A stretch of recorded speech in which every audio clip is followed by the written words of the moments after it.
Hi everyone.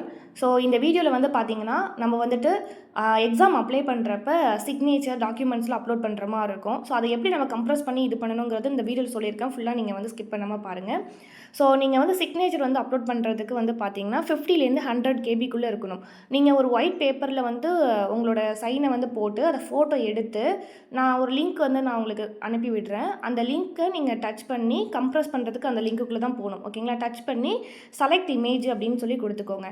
நீங்கள் select image அப்படின்னு சொல்லி கொடுத்தீங்கன்னா உங்கள் கேலரிக்குள்ளே போகும். நீங்கள் சிக்னேச்சர் வந்து சைன் பண்ணி வச்சுருக்கீங்கல்ல, ஸோ அதை எடுத்துகிட்டு கரெக்டாக நீங்கள் க்ராப் பண்ணி க்ராப் இமேஜ் அப்படின்னு சொல்லி கொடுத்துக்கோங்க.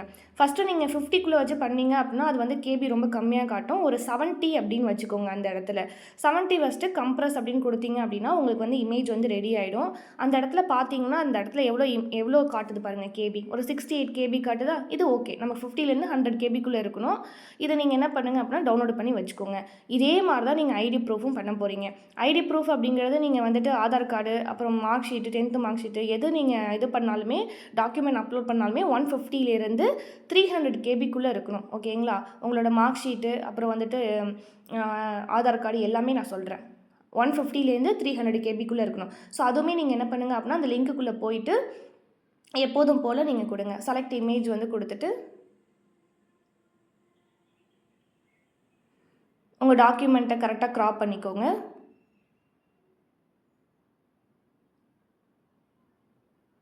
க்ராப் பண்ணிவிட்டு க்ராப் இமேஜ் அப்படின்னு சொல்லி கொடுத்துக்கோங்க. கொடுத்துட்டு அந்த இடத்துல என்ன பண்ணுறீங்கன்னா ஒரு 170 அப்படின்னு சொல்லி கொடுத்துக்கோங்க. 170 கொடுத்துட்டு கம்ப்ரஸ் கொடுத்துக்கோங்க.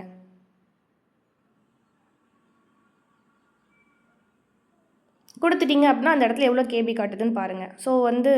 ஸோ இது வந்து ஓகே 168 சம்திங் காட்டுதா? ஸோ இதை நீங்கள் அப்படியே டவுன்லோட் பண்ணிவிட்டு கேலரியில் வச்சுக்கோங்க. நீங்கள் எக்ஸாம் அப்ளை பண்ணுறப்ப அப்படியே அப்லோட் பண்ணிக்க வேண்டியதான். ஓகேங்களா?